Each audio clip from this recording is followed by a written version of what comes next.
Mpenzi mtazamaji wa Amsha Afya TV, leo katika safari yangu na kuletea ushuhuda wa mmoja kati ya waliopona ugonjwa wa saratani kwa njia ya ulaji bora. Kujua ni nani na ilikuwaje, ambatana nasi.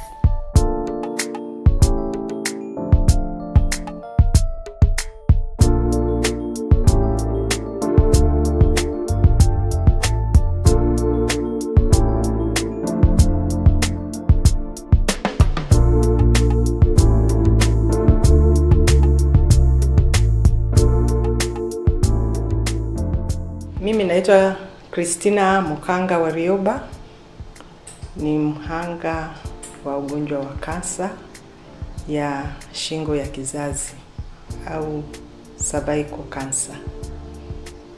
Nina umri wa miaka 68 na tangu ndipo gundulika na ugonjwa wa kansa huu ni mwaka wa 5 sasa. Mama Warioba, nahitaji kufahamu na pengine mtazamaji naye angependa kufahamu, ulikuwa na hali gani ulipoambiwa kwamba una saratani? Mwaka 2015 Oktoba tarehe 31 ndipo nilifahamu nina ugonjwa wa kansa wakati nikiwa hospitali. Huko nyuma sikuwa najua nina ugonjwa wa kansa. Lakini nilibanwa ghafla katika kipindi kama cha wiki moja hivi. Nilianza kujisikia homa. Nenda hospitali napimwa, sionekani kitu, sina malaria. Lakini nafanya kazi zangu, natoka hapa naenda nafanya shughuli zangu, narudi jioni. Hivyo. Sasa siku nimebanwa sana. Ndio nikaenda hospitali. Nilikuwa nashindwa kukojoa. Nilivyoenda hospitali kupimwa, ndio madaktari wakakuta kwamba kumbe nina ugonjwa wa saratani. Na daktari aliyenipima amenishangaa sana. Na kuniuliza ulikuwa wapi unakuja sasa hivi dakika ya mwisho. Nasema nimeenda pale when it is too late. Sasa mimi nashangaa too late kwa namna gani? Maana sikuwa nimejua dalili. Kwanza sikuwa najua dalili za ugonjwa wa kansa. Sikuwa nimewahi kuhangaika kutafuta dalili za ugonjwa wa kansa nizielewe. Kwa sababu mtu huanticipate kwamba unaweza kuwa na ugonjwa. Pamoja na kwamba ni magonjwa ambayo yapo. Lakini nadhani kwa sababu tu tumekuwa na tabia unapoumwa ndio unaenda hospitali. Na kwa kawaida unakuta maradhi ya kawaida ambayo tunayo mara nyingi, malaria, blood pressure na nini.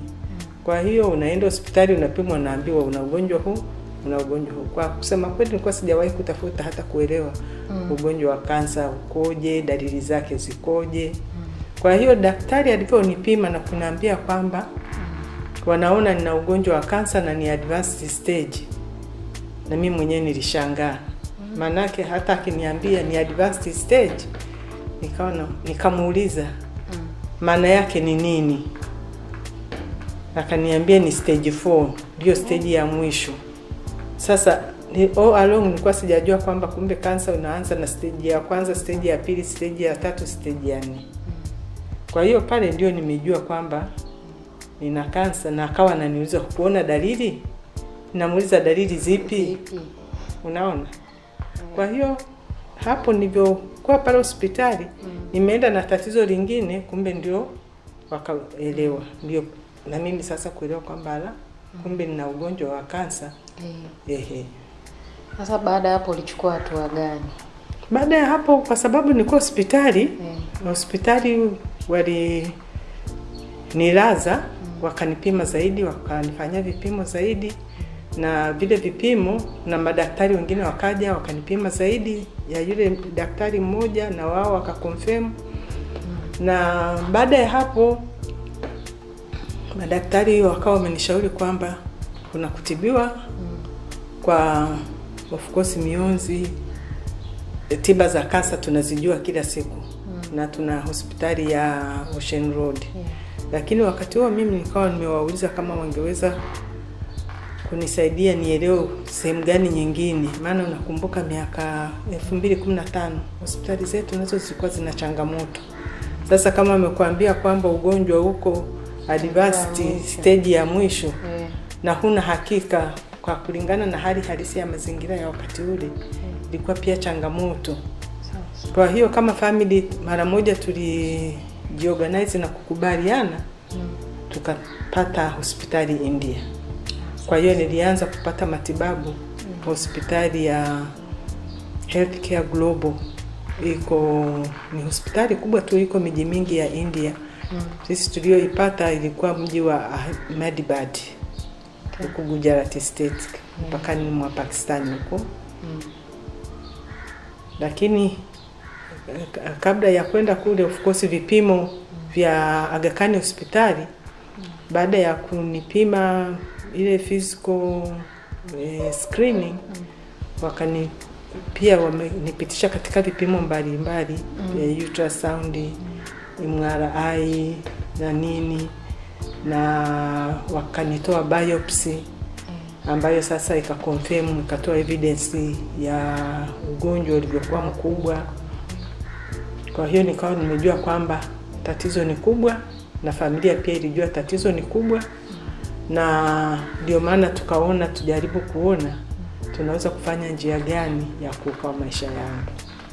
Kwa hiyo katika zile wiki, katika hicho kipindi nikiwa pale Aga Khan hospitali, baada ya yale majibu ya kwanza tu, kuja, nilivyoambiwa kwamba madaktari walivyosema ya kwamba na hiyo advanced stage ya cancer, maana alikuwa anatumia pia terminology za kizungu, za kidaktari, na mimi sizielewi. Sasa akawaambia, sasa mniandikie hizo terminology mnazotumia, wakija ndugu zangu hapa niwaeleze, sitazikumbuka. Uzuri daktari akachukua akaandika, akafanya na karatasi, akanichorea mchoro kwamba tunauona ugonjwa huko namna hii. Kwa hiyo na huu ndio ugonjwa, lakini ngoja tukonfirm baada ya biopsy, majibu ya biopsy atakayokuja. Sasa kitu ambacho kilichokuwa kizuri, of course nilikuwa scared kwanza, cancer iko advanced stage, lakini nilipata nguvu ya ajabu. Kuna nguvu tu ilinipush, nikasema I've got my living God, Mungu wangu ataniponya, nikarelax. Kwa hiyo wakaja baadaye saa 5 pale Aga Khan, ndio ilikuwa time ya visiting. Wakaja ndugu zangu, nikawaambia these are the results so far preliminary, lakini bado tunasubiri biopsy. Wamesema na biopsy majibu yake yatatoka after 10 days, ndio tutakonfirm.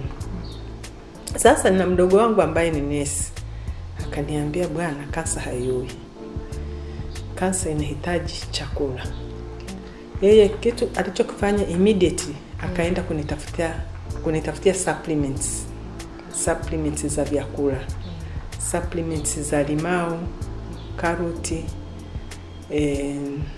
mafuta ya samaki, vitu vingi. Zilikuwa alileta chupa nyingi kwenye vifuko viwili amebeba. Hizi berries, garlic, vitu vingi sana. Vyote akaniambia, sasa katika hivi chupa vyote hivi lazima uchukue vidonge, yani usifanye ile tunavyozoea dawa za hospitali moja mara mbili au mbili mara mbili. Wewe chukua vingi vingi tu, unaweka hapa kwenye mkono, unabugia na maji. Anza kufanya hivi asubuhi, mchana, jioni, asubuhi, mchana, jioni, kwa sababu hivi ni vyakula. Kwa aina zote zile ambazo alikuwa amekuletea. Nachukua kama ni vitatu, kama ni vinne, hivyo hivyo. Kweli nikafanya hivyo sasa. Kwa hiyo nikaanza immediately kutumia zile supplements. Hospitali nikaa 4 days. Baada ya kutoka hospitali nikaendelea nazo. Niliporudi tu hapa nyumbani after the 4th day, akaja rafiki yangu mmoja na akaniambia, tumeona kansa ina flourish au ina shamiri kwenye vyakula vya sukari, glucose in particular. Kwa hiyo acha kutumia sukari, kwa sababu sukari ikimeng'enywa inakuwa glucose. Acha kutumia wanga, kwa sababu wanga wa awali na wanga wa ugali wa mahindi ukimeng'enywa vinakuwa glucose. Kwa hiyo nayo kanisaidia. Lakini in the meantime tulikuwa tunatafuta sasa hospitali matibabu. Na katika hicho kipindi tulipata majibu haraka sana kutoka India. Kati ya hospitali walizokuwa natafuta, hospitali moja hiyo niliyoitaja ikatuletea majibu kwamba ndio tumeliona hilo tatizo, tunaweza tukalishughulikia, lakini mje baada ya tarehe 15 Novemba. Ambayo ilikuwa inatupatia exactly 2 weeks. Kwa hiyo katika hizo 2 weeks nilibadilisha immediate my diet. Kwa sababu nikaacha kula ugali, na sisi ni walaji wa ugali na wali. Nikavitoa kwenye diet yangu na sukari. Lakini nikawa nakula mboga kwa wingi. Nakula mboga kwa wingi, nakula ndizi za kupika mboga kwa wingi, mboga za majani kwa wingi. Na zile supplements niliendelea nazo. Nilipofika safari ya kwenda India, na India pia nikawa naendelea na zile supplements, na diet yangu bado ikaondoa kabisa hivi nilivyoacha hapa. Na vipi kuhusu yale matunda ambayo yana sukari? Manake umeambiwa waache pia vyakula vyenye sukari. Na matunda ambayo yalikuwa na sukari, kwa mfano ndizi za kuiva, mananasi. Yaani Mungu ni wa ajabu na Mungu ni wa miujiza. Sukari ambayo iko kwenye matunda inaitwa fructose. Fructose inapambana na cancer cells. Sukari iliyoko kwenye sukari hii tunayonunua madukani ni sucrose, hii processed sugar. Sasa ikimeng'enywa inakuwa glucose.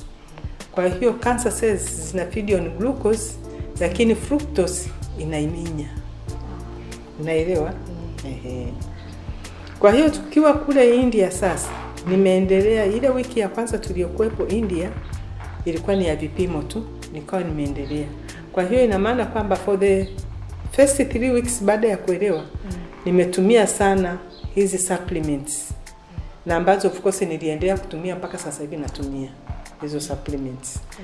Na niliendelea kuacha kula hivi vitu ambavyo vitanipa end result ya glucose. Kwa hiyo baada ya results kutoka kule India, vipimo vyote nilivyofanyiwa, wakanipatia sasa, wakatuita kwenye jopo la madaktari, wakatuambia ni kweli tumeconfirm una cancer stage 4 na iko confined kwenye shingo ya uzazi. Bahati nzuri haiko kwenye mfuko wa mkojo. Maana huku waliona kwamba iko ndani ya mfuko wa mkojo na nje. Lakini kule wakaconfirm kwamba mfuko wa mkojo uko salama. Na hapo nikamshukuru tena Mungu, kwa sababu ni hatua nyingine kubwa hiyo. Kwa hiyo nikaanza matibabu na wakanipatia treatment plan. Niambia nitafanya radiation 32 ambazo nilifanya, na chemotherapy 5. Nilifanya chemotherapy 4, lakini ya 5 nilishindwa maana mwili ulikuwa very weak. Baada ya hapo nilipoenda, maana unavyotibiwa pia wana monitor, inapungua kiasi gani, mpaka hatua ya mwisho wakaniambia cancer cells zimekuwa cleared. Cancer cells zimeisha siku ya Christmas ya mwaka 2015. Yaani ilikuwa ni siku ya furaha kwangu kubwa sana. Nilimshukuru Mungu sana.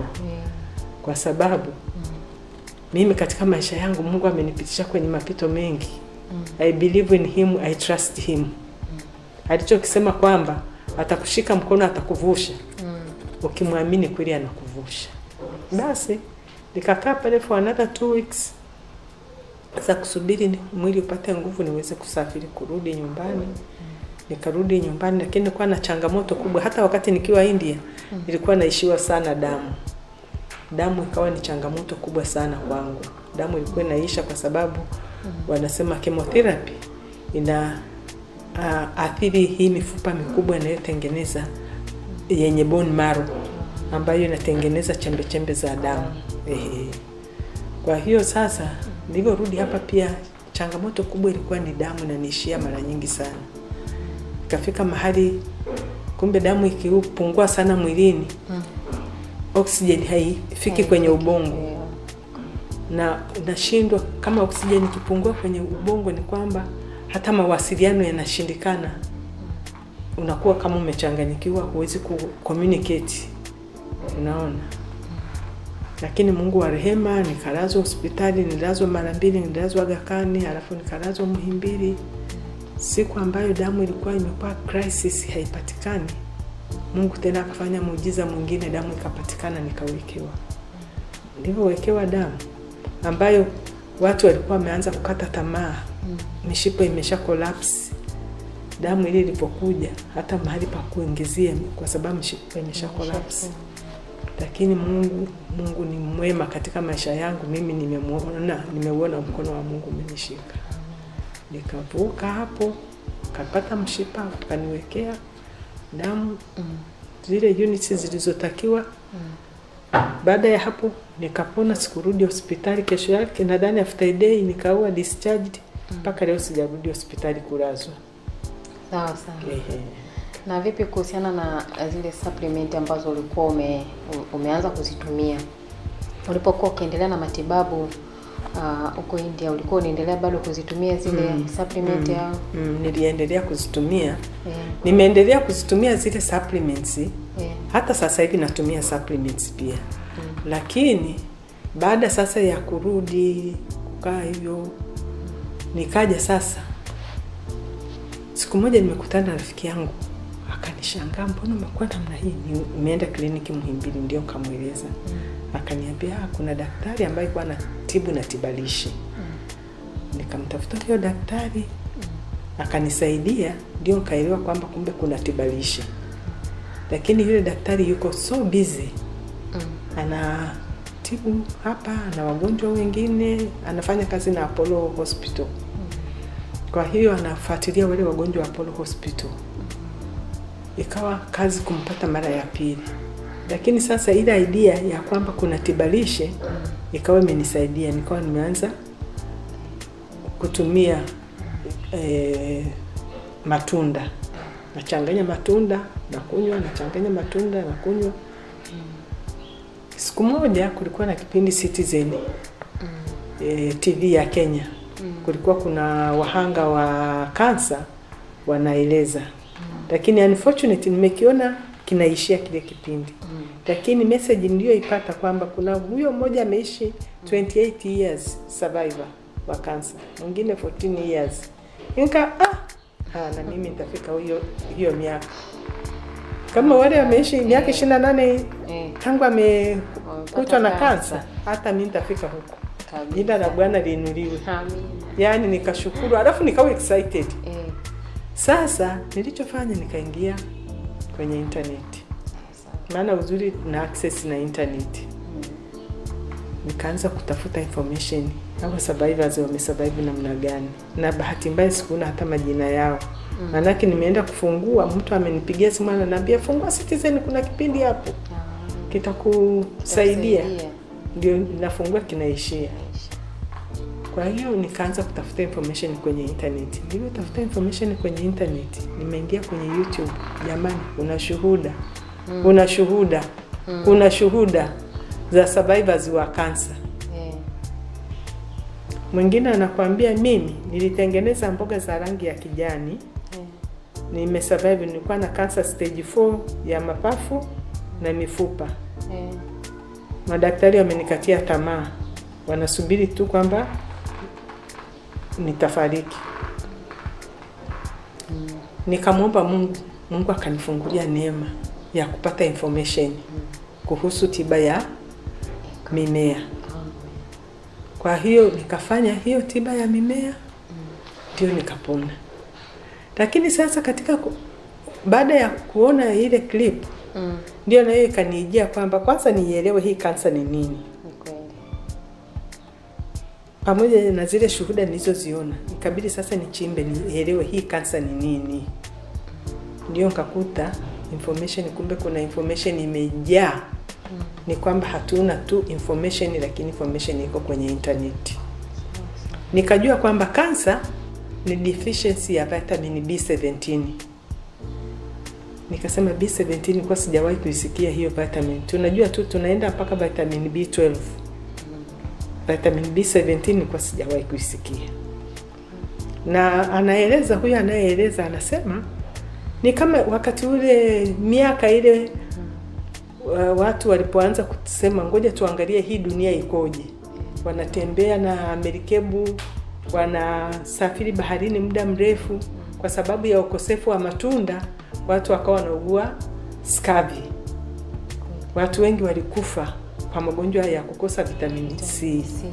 Sasa baada ya kuja kukuta kwamba vitamini C, ule ugonjwa wa scurvy ni deficiency ya vitamini C, si ukaisha. Ni hivyo hivyo na kansa. Ukijaelewa kwamba kansa ni deficiency ya vitamin B17, then unafanya bidii kupata vyakula vyenye vitamin B17. Nikasema ni hiyo moja. Alafu nikasema nitafute kansa ina flourish namna gani. Manake niliambiwa glucose. Kwa hiyo nikaangalia kitu cha kwanza, kansa inapenda kwenye glucose. Glucose inaifanya inashamiri. Kansa inapenda kwenye eneo ambalo ni acidic. Na miili yetu ina acid, ina secrete acid. Kama tulisoma biology wote kwamba kwenye tumbo wakati ukila chakula acid inakuwa secreted kusaidia ile kumeng'enywa chakula. Kwa hiyo ina maana kwamba miili yetu tayari inatoa environment ya kansa kuwemo kwenye miili yetu. Nasema kwamba kansa inapenda mucus. Mucus ambayo ni kama utelezi. Na utelezi mwingi unafanywa na maziwa au dairy products. Maziwa fresh, maziwa mgando, jibini, vitu kama hivyo. Kasema Alafu kansa inapenda ubaridi. Yaani ukiwa hauko active, umekaa mwili umefubaa, unasikia baridi, ufanye mazoezi, ndio kansa inapenda hivyo. Amsha Afya.